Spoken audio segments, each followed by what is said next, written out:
وہ تیار ہیں، تو میرے خیال میں اس کے بعد ہماری بات کی کوئی اتنی ویلیو نہیں بنتی. خان صاحب نے خود ہی کہا ہے. پاک بھارت کشیدگی پر بھی ابھی نریندر مودی کی دوبارہ دھمکی آئی ہے، اس حوالے سے کیا کہیں گے؟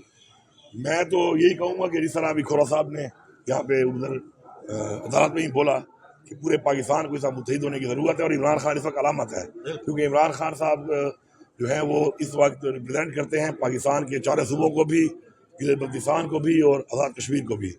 تو اس لیے جو ہے ہم نے جو درخواست دی ہوئی ہے پیرول کی، تو اس لیے دی ہے کہ اس وقت جو ہمیں نیشنل یونٹی چاہیے، اور عمران خان صاحب نے بیان بھی دیا اس کے بارے میں کہ اس معاملے کے اوپر وہ قوم کو متحد ہونا چاہیے. تو ایسے لیڈر کو اس بار 90% جو ہے عوام کا اس کے ساتھ تعاون ہو، جو عوام جس کو فالو کرتی ہو اس کے ساتھ ہو، تو اس کو اس طرح غیر قانونی طور پہ اندر رکھ کے ہم انٹرنیشنلی کیا میسج دے رہے ہیں.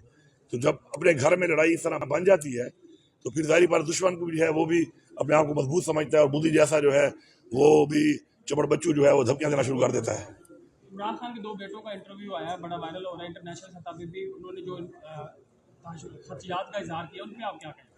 میں نے وہ دیکھا نہیں ہے، اور کل ویسے مجھے کلپ میں آیا تھا اس طرح کا، لیکن مجھے وہ کنفرم نہیں ہو رہا تھا کہ وہ کیا اوریجنل ہے یا نہیں ہے، تو میں اس پہ کبھی کمنٹ کر نہیں سکتا. مجھے بھی اندازہ نہیں ہے کہ وہ اوریجنل ہے نہیں ہے، یا جو بات چیت انہوں نے کی ہے وہ ٹھیک بھی ہے. آج کل وہ پتہ ہے اے آئی اور بڑے عجیب و عجیب قسم کے نظام آئے ہوئے ہیں، تو جب تک کوئی مستند چیز نہ ہو اس پہ کمنٹ میرے خیال میں نہیں کر سکتا بندہ.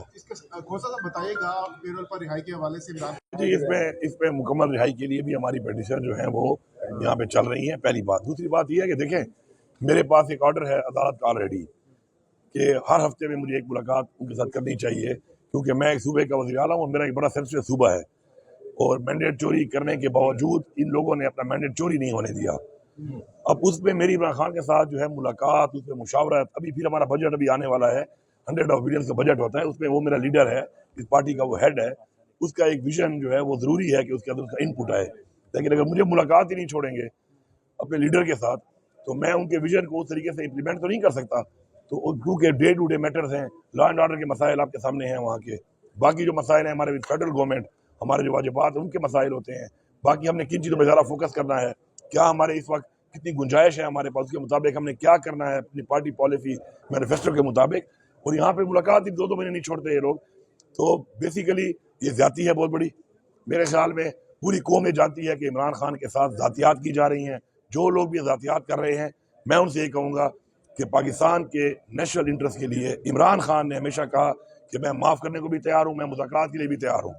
لیکن جو لوگ ہردرمی کر رہے ہیں، انا کا مسئلہ بنا رہے ہیں، وہ وقتی طور پہ شاید اپنی انا کو تسکین تو پہنچا رہے ہوں، لیکن وہ پاکستان کو صرف نقصان نہیں دے رہے، ٹھیک ٹھاک ایسا نقصان دے رہے ہیں کہ نسلوں تک یہ بات چلے گی کہ یہ وہ لوگ تھے جن کے ٹائم میں پاکستان میں ہوا تھا، اور اس سے پاکستان کو آج نقصان ہو رہا ہے معاشی طور پر. پاکستان میں جو اس وقت پولیٹیکل سٹیبلٹی نہیں ہے، پاکستان کے اندر جو اس وقت کرائسس ہیں اکنامک، ان سب کی وجوہات یہی لوگ ہیں.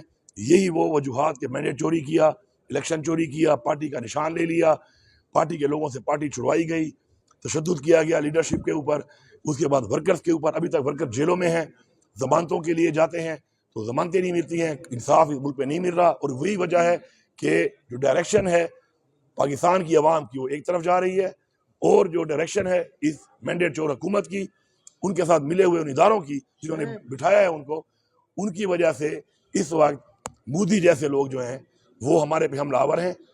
اور کیونکہ آپ کی یہ چیز پریویل کرتی ہے، آپ کے ملک میں کیا ہو رہا ہے یہ پریویل کرتا ہے. انویسٹمنٹ کیوں نہیں آ رہی؟ کیونکہ پوری دنیا جانتی ہے کہ یہ مینڈیٹ چوری کر کے یہ حکومت کو مسلط کیا گیا عوام کے اوپر. تو اسٹیبلٹی اس لیے نہیں ہے، پولیٹیکل اسٹیبلٹی نہیں ہوگی تو ظاہری بات ہے اکنامکل اسٹیبلٹی بھی نہیں ہوگی. اسی طرح ہمارے جو دہشت گردی کے مسائل ہیں وہ بھی آپ دیکھ لیں. عمران خان کی گورنمنٹ کا ڈیٹا اٹھا لیں، آپ ریکارڈ اٹھا لیں. عمران خان وزیر اعظم تھا، کتنے حملے ہوئے، کتنے خودکش ہوئے، کتنی دہشت گردی کے واقعات ہوئے، آپ دیکھ لیں، پرسنٹیج دیکھ لیں، نہ ہونے کے برابر تھے ہی نہیں. جیسے دوبارہ پی ڈی ایم کی حکومت آئی اس کے بعد سے ایک کارروائیاں شروع ہوئی ہیں، اور آج وہاں تک پہنچ چکی ہیں کہ 2 صوبوں کے حالات آپ کے سامنے ہیں، بلوچستان کے اینڈ پختونخوا کے، فالوڈ بائی باقی جو چیزیں ہیں وہ بھی آپ کے سامنے ہیں. تو یہ جو انہوں نے ایک وتیرہ اور رویہ اختیار کیا ہوا ہے، اس سے ملک کو نقصان ہو رہا ہے. ان کو ہوش کے ناخن لینے چاہیے. انف از انف، بس ہے. اب ملک کی سوچو، اس قوم کی سوچو، آنے والی نسلوں کی سوچو، اپنی ذات سے نکلو، اپنی انا سے نکلو.